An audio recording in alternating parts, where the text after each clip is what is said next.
to Relationship Over Religion. This is episode 7, and it is titled A Fruitful Life.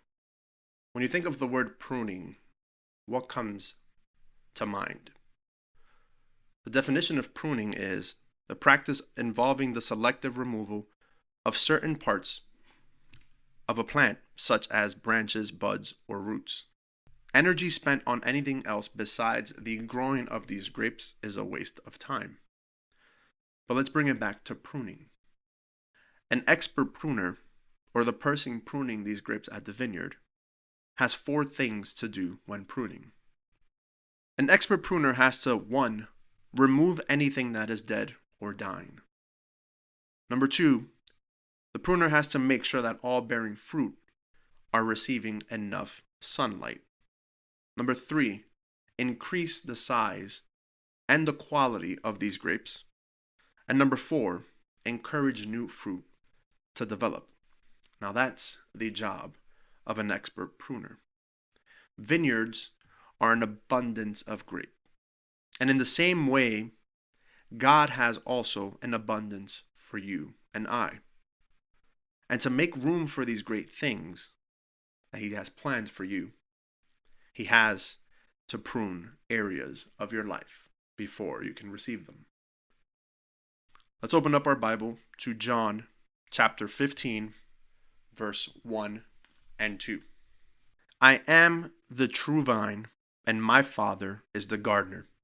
He takes away every branch that does not bear fruit in me.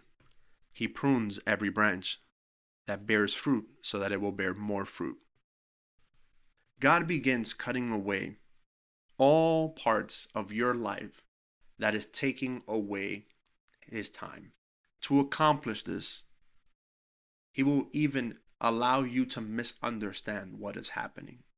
You may ask yourself, oh God, why is my life so hard? Oh God, I pray and you don't listen and you don't respond. Why does this happen to me? Oh, this isn't fair, God. Please help me. His purpose requires that He cut off bad habits, bad attitudes, bad relationships with friends and partners, and things that are taking priority over Him. Listen to what Hebrews chapter 12, verse 10 says. For they disciplined us for a little while as seemed good to them, but He does so for our benefit, that we may share His holiness. If you prayed for God to use you or to bless you abundantly, this whole time you've been asking God to prune areas of your life. The expert pruner will cut off all bad roots and branches that won't allow you to see Him, His holiness, or what He has planned for you. The first thing that God will do as the expert pruner is to remove all things that are causing you spiritual death or are already causing it. What causes spiritual death, you may ask? Simple. Sin.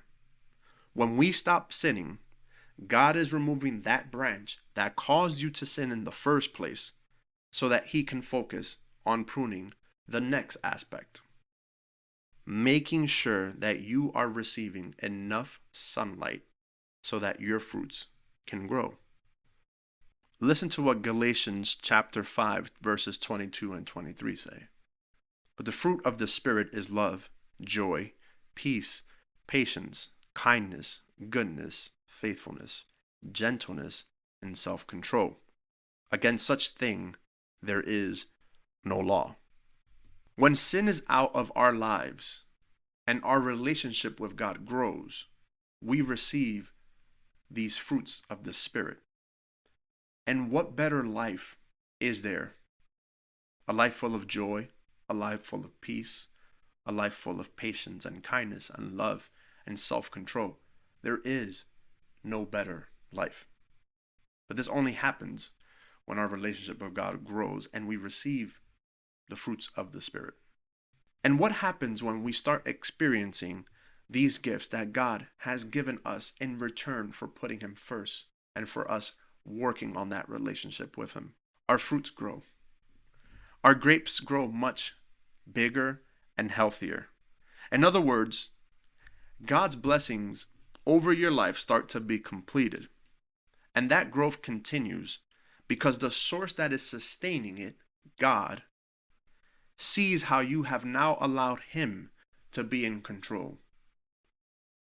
The expert pruner. You've allowed Him to prune those areas of your life that needed to be cut.